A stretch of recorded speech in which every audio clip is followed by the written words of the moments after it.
Je remercie le Seigneur pour ces deux magnifiques versets, parce que ces deux versets vont nous accompagner ce matin. Et je crois même que c'est vraiment l'introduction de notre message. Le Seigneur ne fait rien au hasard.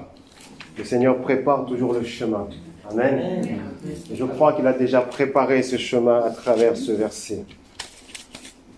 J'aimerais relire ces passages que j'ai déjà lus avec vous. J'aimerais les relire encore. Ça fait 2-3 fois, je crois, que nous lisons ces mêmes passages.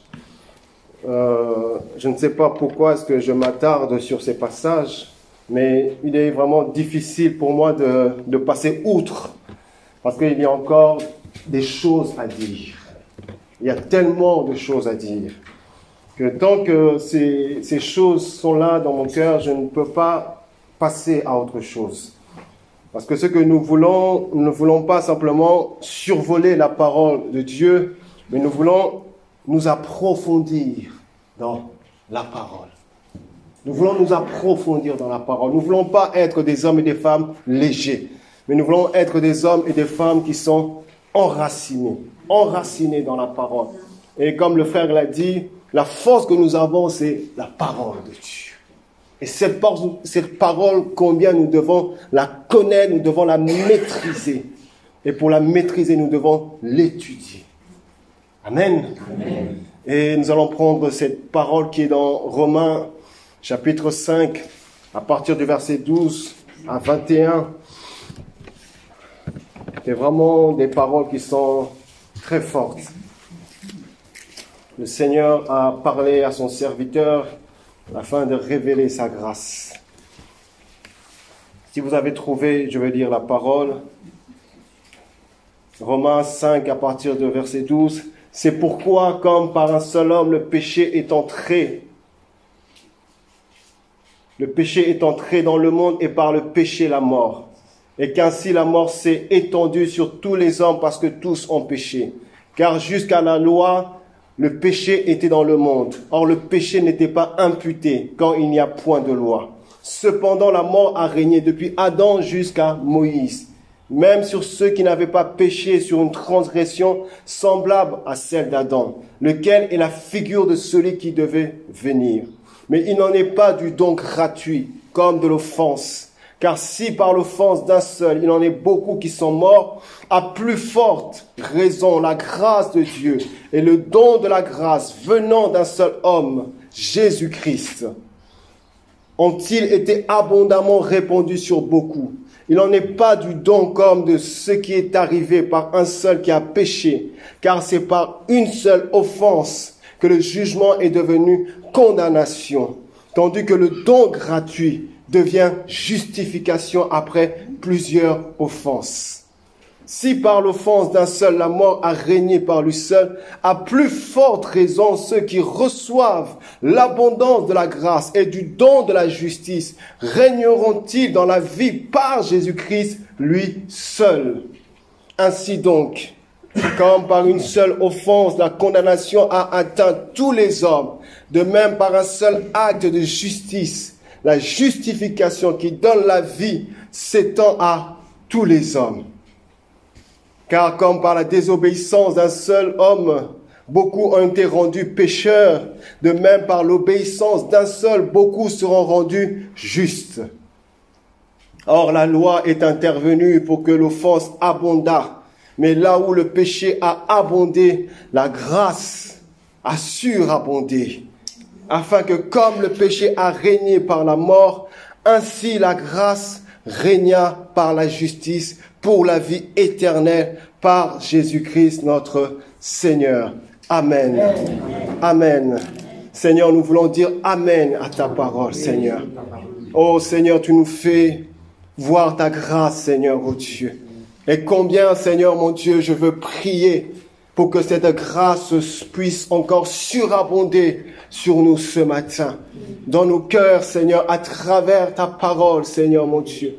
Merci de nous sanctifier, Seigneur, pour recevoir ta parole, Seigneur. Merci pour ce grand privilège, Seigneur, dans le nom de Jésus. Merci, Seigneur. C'est un grand privilège, vous savez, d'être là C'est un grand privilège de recevoir la parole de Dieu, de comprendre cette parole. Amen. Amen. Les prophètes ont cherché à étudier la grâce de Dieu, à comprendre le mystère de Dieu, l'œuvre de Dieu. Mais cela n'était pas réservé pour eux. C'était réservé pour nous. Ah, Seigneur, merci. Merci, Seigneur, oh Dieu.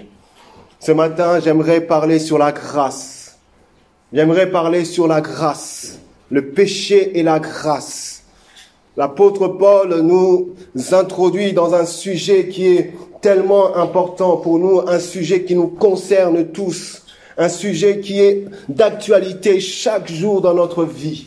Le péché et la grâce. La grâce et le péché. Remarquez dans la parole que l'apôtre Paul ne parle pas les péchés. Il ne parle pas des péchés, comme si c'était au pluriel. L'apôtre Paul parle le péché. Le péché au singulier. L'apôtre Paul parle sur la nature pécheresse qui engendre les péchés. La nature qui engendre les mauvais comportements, les mauvaises actions. L'apôtre Paul ici veut parler sur l'origine du mal dans la vie de l'homme, dans la vie sur la terre. Vous savez, le mal, ce n'est pas Satan. Le mal, ce ne sont pas des démons, mais le mal, c'est le péché. Le mal, c'est le péché. Et le diable se sert du péché pour faire asseoir son autorité. Il sert du péché pour faire asseoir sa domination sur la vie des hommes. Et le verset 14 nous dit ceci, que cependant la mort a régné depuis Adam. La mort a régné depuis le commencement jusqu'à Moïse, jusqu'à l'arrivée de la loi. Parce que Moïse représente la loi. Il représente la loi. Et quand la loi est arrivée, le péché s'est intensifié. Le péché a pris de l'ampleur. Parce que la loi n'était pas venue pour rendre justes les hommes. La loi n'est pas venue pour rendre plus saints les hommes. Mais la loi est venue pour faire ressortir le mal qui est dans l'homme, le mal qui est en nous. La loi est venue pour faire montrer à l'homme que tu as une nature mauvaise en toi. Tu as une nature déchue en toi. Tu as une nature qui est rebelle en toi. Tu as une nature qui ne peut pas se soumettre à la parole de Dieu, à la loi de Dieu. Voilà le rôle de la loi. Et le diable se sert, et tous ces esprits impurs, ces démons, ils se servent de cette nature impure, de cette nature mauvaise, pour chercher à détruire la vie des hommes. Pour chercher à détruire. Parce que la seule chose que l'ennemi cherche, il cherche à détruire. Mais gloire soit rendue à Dieu. Gloire soit rendue à Dieu parce que la grâce est intervenue. La grâce est intervenue. Vous savez, nous ne pouvons pas parler du péché sans parler de la grâce. On ne peut pas parler du péché sans parler de la grâce. Regardez que l'apôtre Paul commence par le péché et il termine par la grâce. Il commence par le péché, il termine par la grâce. Verset 12, c'est pourquoi quand par un seul homme, le péché est entré dans le monde. Verset 21, afin que, comme le péché a régné par la mort, ainsi la grâce régna par la justice pour la vie éternelle. Ainsi la grâce régna. Le péché est venu régner et la grâce est venue également régner. Vous savez, la grâce de Dieu, si la grâce est intervenue comme un moyen de salut, comme une source de délivrance, comme une source de salut, comme un secours pour l'humanité. La grâce est intervenue comme un homme qui est en train de se noyer et on envoie sur cet homme-là un bouée de sauvetage. Voilà la grâce de Dieu. Et j'aimerais dire que si quelqu'un a besoin d'être secouru ce matin, la grâce de Dieu est là pour lui. La grâce de Dieu est là pour lui. La grâce est prête à agir. Vous savez, si le péché est entré par un seul homme, si la nature pécheresse est entrée, la grâce de Dieu, sa nature, est entrée également par un seul homme, Jésus-Christ. Un seul homme. Ce n'est pas entré par une religion, ce n'est pas entré par un prophète, ce n'est pas entré par une partie politique, mais c'est entré par un seul homme, Jésus-Christ. Pourquoi chercher du secours auprès des hommes? Pourquoi aller courir derrière des médecins pour trouver la guérison?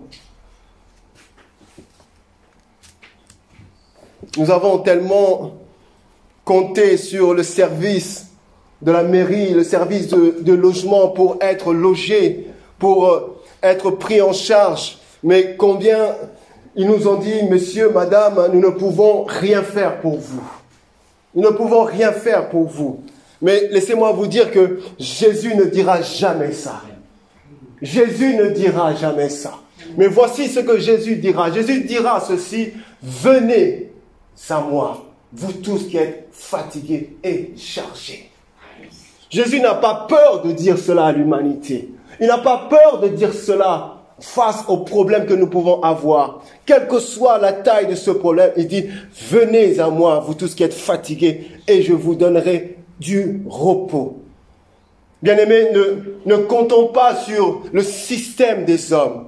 Ne comptons pas sur la capacité des hommes, mais comptons sur Dieu. Comptons sur Dieu. Et Dieu utilisera le système des hommes pour nous secourir. Amen. Il utilisera le système des hommes pour nous secourir. Si le péché est une force spirituelle, oui, le péché est une force spirituelle. Le péché est une force qui est capable de détruire l'homme, capable de semer le chaos. Et nous le voyons, combien le péché a détruit Adam, a détruit la famille d'Adam, a détruit les relations dans cette famille d'Adam. Deux frères qui se sont tués, deux frères qui se sont haïs. Parce que le péché est une force spirituelle. Et j'aimerais réellement que nous puissions prendre cela en considération, que le péché est une force spirituelle. Et si le péché est une force spirituelle capable de détruire l'âme humaine, de briser l'homme, de briser son corps, de rendre son corps malade, la grâce de Dieu est également une force spirituelle. La grâce est une force spirituelle. La grâce de Dieu est capable de reconstruire la vie de l'homme. La grâce de Dieu est capable de restaurer là où le péché a détruit, là où le péché a semé la mort. La grâce de Dieu. Et j'aimerais vous donner cette image de la grâce de Dieu. Cette image à travers la vision de Daniel. Je ne sais pas si vous vous rappelez de la vision de Daniel. Daniel reçoit une vision de la part de Dieu. Et dans sa vision, il voit un statut. Et dans ce statut représente toutes sortes d'empires qui contrôlent les nations, qui contrôlent les hommes. Et pendant que Daniel voit cette vision, il voit aussi une pierre qui arrive et qui va renverser cette statue. Une pierre qui ne vient d'aucun secours humain. Une pierre qui vient directement du ciel, sans le secours de l'homme. Voilà la grâce de Dieu. Voilà la grâce de Dieu. Et dans ce passage, tout le travail de l'apôtre Paul est de comparer ces deux éléments, le péché et la grâce, ces deux natures, ces deux forces spirituelles. Il veut comparer il veut comparer ces deux éléments dans un seul but, nous montrer que la grâce est 10 fois supérieure au péché. La grâce de Dieu est 10 fois supérieure au péché. 10 fois supérieure au péché. Et l'apôtre Paul va prouver cela, il va expliquer cela. Et il dira que si le péché d'une personne a produit la mort sur tous les hommes, Mais la grâce de Dieu, elle a été répandue. Et essayez de comprendre que la grâce de Dieu n'a pas été répandue parce que l'homme avait commis un acte.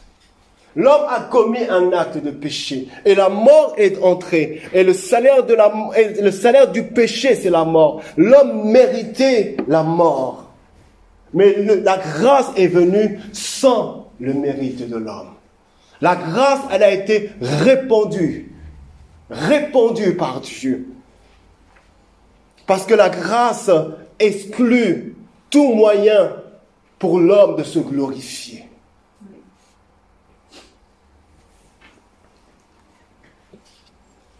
Et encore, il dira qu'il a fallu une seule offense pour aboutir au jugement et à la condamnation. Mais la grâce, elle est intervenue après plusieurs offenses. La grâce est intervenue après plusieurs offenses pour justifier les hommes. Comment cette grâce est-elle intervenue? La Bible dit que Christ a porté sur lui tous nos péchés. Les péchés du passé et les péchés à venir. Regardez combien l'œuvre de la grâce est plus grande que l'œuvre du péché. Et si le péché a dénaturé la nature humaine, mais la grâce de Dieu est venue vivifier l'homme. Parce que la Bible nous dit que le dernier Adam est un esprit vivifiant. Un esprit qui donne la vie. Qui donne la vie là où il y avait la mort. Et l'apôtre Paul ne s'arrête pas là. Et il va aller encore plus loin. Il va aller plus loin en disant ceci, que là où le péché abonde, la grâce surabonde. Là où le péché abonde. Là où le péché abonde, la grâce de Dieu, elle, surabonde. Je ne sais pas comment expliquer cette parole. Ce bout de verset est rempli d'amour de Dieu. Elle est remplie de l'expression du cœur de Dieu. La grâce surabonde là où le péché abonde. Quel mystère! C'est un mystère, cette parole. Et comment est-ce que je peux comprendre cette parole par la grâce de Dieu? Je peux dire ceci, que là où il y a de l'immoralité, là où il y a les perversions, là où il y a l'idolâtrie, là où il y a les œuvres des ténèbres en grande quantité, laissez-moi vous dire que c'est là aussi que la grâce de Dieu se manifeste puissamment. C'est là que la grâce de Dieu est répandue en grande quantité. Vous savez, Dieu ne laissera jamais et ne permettra jamais que le mal puisse triompher. Le mal ne triomphera jamais. Et je remercie Dieu pour vendredi parce que Dieu a donné cette image, cette compréhension-là. Vous savez, l'Égypte est l'image, et cette image-là. Vous savez, en Égypte, il y avait toutes ces choses. Il y avait de l'immoralité, il y avait de la perversion, il y avait de l'idolâtrie, il y avait des esprits impurs. L'Égypte était le siège du prince de démons, le seigneur des ordures, des mouches, Belzéboul. L'Égypte était cette image-là. Là où il y avait toutes ces choses. Et le monde, notre monde dans lequel nous sommes, est cette image-là. Là où il y a le prince des démons. Il y a tous ces esprits d'impureté, des ordures. Mais regardez comment et combien la grâce de Dieu s'est manifestée avec puissance en Égypte. Regardez les miracles de Dieu qui a été répandu en Égypte. Regardez comment Dieu s'est révélé puissamment en Égypte afin de faire sortir son peuple.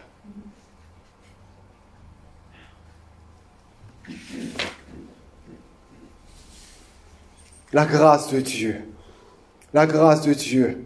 Vous savez, il est vrai que l'apôtre Paul dira lui-même que la colère de Dieu se révèle du ciel contre toutes les impiétés, contre toutes les injustices des hommes qui retiennent la vérité captive. Mais remarquez que la colère de Dieu ne descend jamais immédiatement. La colère de Dieu n'agit jamais directement. Même lorsque Dieu proclame un jugement, mais ce jugement n'arrive jamais immédiatement. Pourquoi? Parce que la grâce est en train d'agir. La grâce est en train d'agir. Elle agit avec force, elle agit avec puissance. La grâce est celle qui se tient dans les rues, et celle qui se tient dans les églises, et celle qui se tient dans les cœurs, qui parle dans les consciences. La grâce est celle qui dit, répondons-nous, car le Seigneur arrive.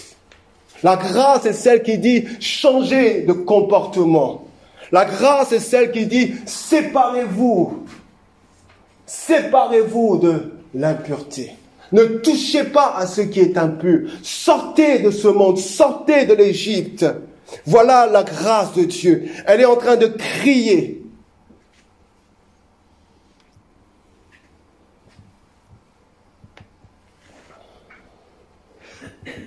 Et j'aimerais dire encore que, quelle que soit la souffrance dans laquelle tu peux être, quelles que soient nos souffrances, mais laisse-moi dire que la grâce de Dieu est plus forte que nos souffrances. La grâce de Dieu est au-dessus de nos souffrances. La taille de ton problème ne dépassera jamais la taille de la grâce dans ta vie. Plus ton problème est grand, plus la grâce de Dieu se manifestera dans toute sa splendeur.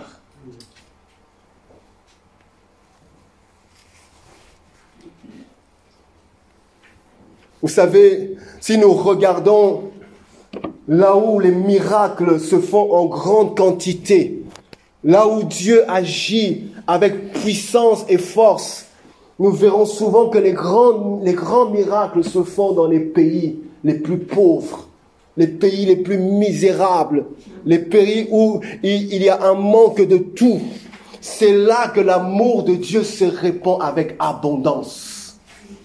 C'est dans ce pays-là qu'il y a des grands miracles de la part de Dieu. C'est là que l'amour agit en abondance. Le Seigneur a dit, je suis venu afin que les brebis aient la vie, mais la vie en abondance. Cette abondance de la grâce de Dieu, là où il y a la misère. Comment puis-je faire pour vivre la grâce de Dieu? Comment puis-je faire pour voir cette grâce se manifester chaque jour dans ma vie quotidiennement? L'apôtre Paul nous dit que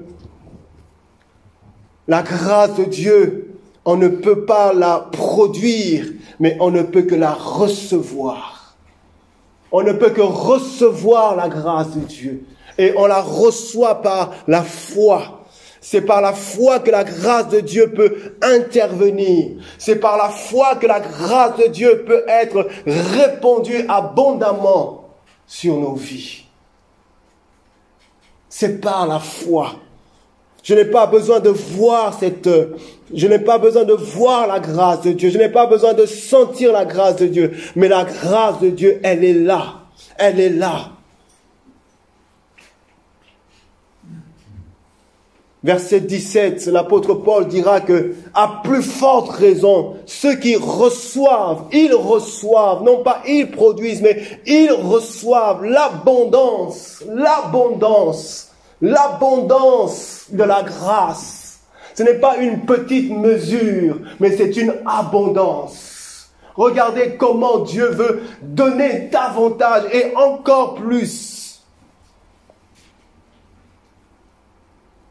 Ceux qui reçoivent l'abondance de la grâce, ils régneront dans la vie par Jésus-Christ, lui seul. Ils régneront, ils auront par la grâce de Dieu la victoire sur le péché. Ils auront par la grâce de Dieu la victoire sur leur propre nature mauvaise. Ils auront par la grâce de Dieu la victoire sur leurs problèmes quotidiens. Par la grâce de Dieu.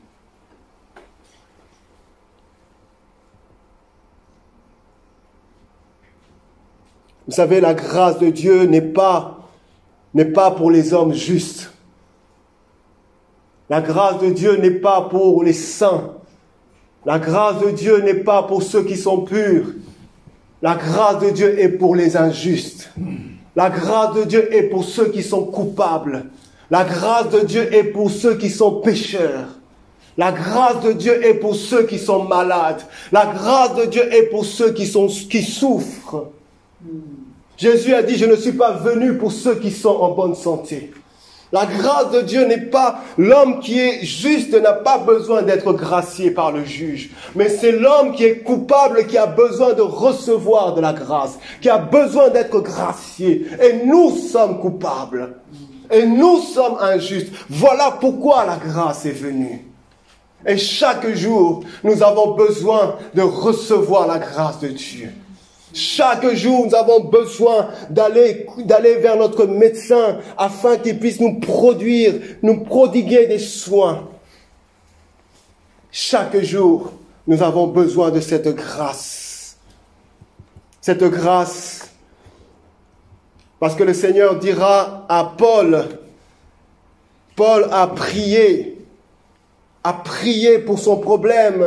Il avait ce fardeau sur lui, il a prié 3 fois, il a insisté, il a persévéré dans sa prière, il a prié même avec foi. Il arrive que nous prions avec foi. Il arrive que nous prions avec persévérance pour nos situations, pour nos problèmes. Mais le Seigneur dit ceci à Paul, ma grâce te suffit. Ma grâce te suffit. Ma grâce est suffisante. Quelle réponse que le Seigneur donne à Paul. Ma grâce te suffit. Tu as ma grâce et cela suffit. La grâce de Dieu contient tout ce dont Paul avait besoin pour surmonter, pour tenir ferme. La grâce de Dieu contient tout ce dont nous avons besoin.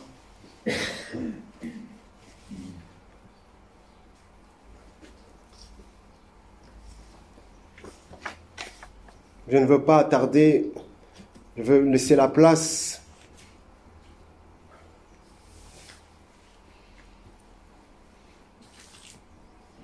Mais j'aimerais que nous puissions courber nos têtes pendant un instant.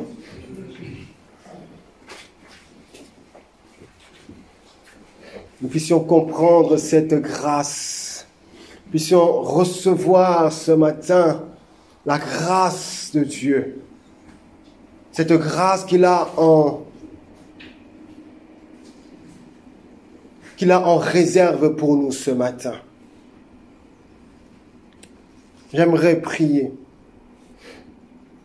J'aimerais prier seulement avec ceux qui sentent dans leur cœur qu'ils ont besoin de recevoir la grâce de Dieu. Ceux qui sentent dans leur cœur qu'ils ont besoin que la grâce de Dieu puisse intervenir dans leur vie. Ceux qui sentent dans leur cœur qu'ils sont limités. Ceux qui sentent dans leur cœur qu'ils ont essayé par leurs propres efforts, ils n'ont pas arrivé. Ceux qui sentent dans leur cœur qu'ils sont liés par un péché et ils n'arrivent pas à se délier par le péché et qui veulent laisser la grâce de Dieu intervenir. Et qui veulent dire à Dieu, Seigneur, je veux laisser que ta grâce puisse intervenir dans cette situation.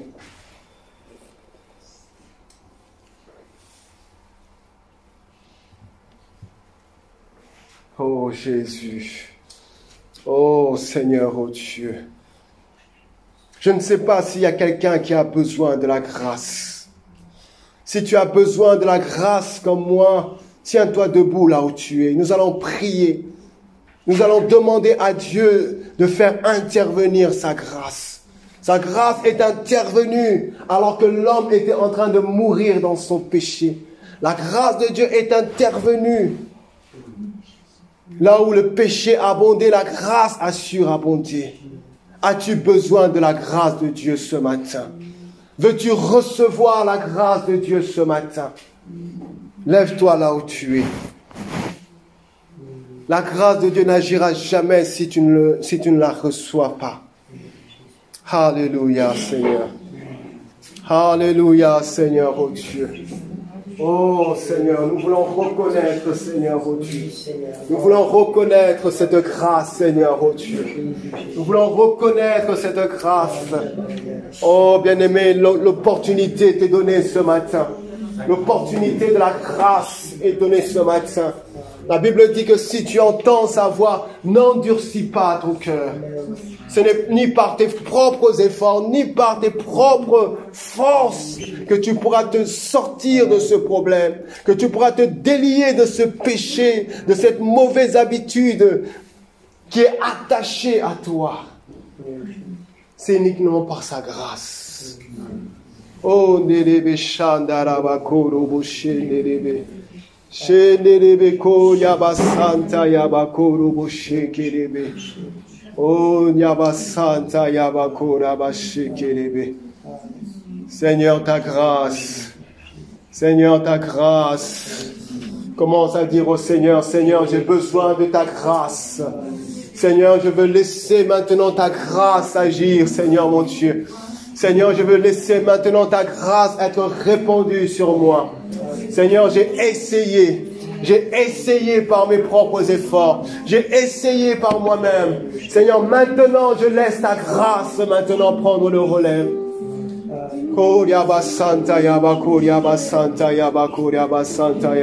Lève ta voix, commence à prier. Lève ta voix, commence à prier. Lève ta voix, commence à prier. Commence à demander la grâce de Dieu. Demande l'intervention de la grâce. L'intervention de la grâce de Dieu. Oh oui, Seigneur mon Dieu. Ta grâce est le secours ce matin. Ta grâce est le moyen de délivrance ce matin. Seigneur, que par ta grâce, Seigneur mon Dieu, qu'il y ait une délivrance ce matin. Seigneur, que par ta grâce, oh, que tu libères ce matin, Seigneur. Que les cœurs soient libérés ce matin par ta grâce, Seigneur. Oh, par ta grâce, Seigneur mon Dieu. Là où, Seigneur mon Dieu, nous étions limités, Seigneur. Nous prions maintenant, Seigneur, que ta grâce soit en action, Seigneur. Que ta grâce puisse surabonder ce matin. Oh, Santa Yakola Baba Shekerebe. Shekerebe Koba Santa Yababa Koro Shekerebe. Kana Yakoro Shekerebe Ko Yaba Santa Yabako Yaba Santa Yabako Yaba Shekerebe. Seigneur, nous voulons briser tous les chaînes du péché, Seigneur. Nous voulons briser tous les liens du péché, Seigneur, mon Dieu, mon roi. Là où le péché a détruit les vies, Seigneur. Là où le péché a détruit les cœurs, Seigneur, mon Dieu. Que ta grâce restaure les cœurs. Que ta grâce restaure les vies, Seigneur. Que ta grâce relève, Seigneur. Que ta grâce reconstruise, Seigneur. Dans le nom de Jésus. Dans le nom de Jésus. J'ordonne à tout esprit impur maintenant de quitter les vies maintenant. De libérer les corps. De libérer les âmes. Dans le nom de Jésus. Dans le nom de Jésus. Satan, tu n'as pas ta place ce matin. Démon, tu n'as pas ta place ce matin. Je t'ordonne de sortir maintenant. Tu sors dans les vies maintenant. Tu sors dans les vies maintenant. À cause de la grâce de Jésus. À cause du nom de Jésus. Koyaba Santa Yakoyaba Shekerebe. Shenerebe Koyaba Santa Yakoro Shekerebe. Kayaba Koro Shekerebe. Kayanara Sotoro Koyaba Shakayaba. Oh, Lady Shanta Yaba Koro Shekerebe. Alléluia, Jésus. Alléluia, Alléluia. Oh, Nerebe Shanta Yaba Kora Shekerebe. Remercions le Seigneur pour sa grâce. Remercions le Seigneur pour sa grâce. Disons merci au Seigneur pour sa grâce. Disons merci, Seigneur, oh Dieu. Oui, nous voulons te dire merci, Seigneur, mon Dieu. Merci parce que ta grâce, elle a été répandue, Seigneur, mon Dieu. Ta grâce ne vient pas d'un homme, Seigneur, mon Dieu. Ta grâce ne vient pas de mes moyens personnels, Seigneur mon Dieu. Ta grâce n'est pas venue, Seigneur mon Dieu, parce que j'ai prié, Seigneur. Ta grâce n'est pas venue parce que j'ai fait quelque chose, Seigneur. Ta grâce est venue gratuitement, Seigneur mon Dieu. Ta grâce est venue alors que je ne pouvais pas, Seigneur. Alors que j'étais limité, Seigneur mon Dieu. Alors que j'étais au bout, Seigneur mon Dieu. Ta grâce est venue, Seigneur mon Dieu. C'est pourquoi je veux te remercier, Seigneur. C'est pourquoi je veux te dire merci, Seigneur. Merci, Père éternel, mon Dieu.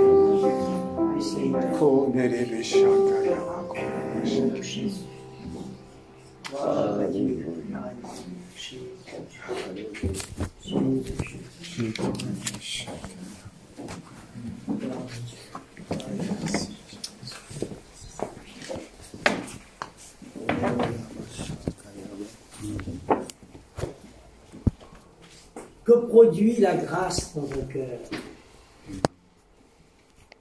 La grâce apporte la paix. On est allégé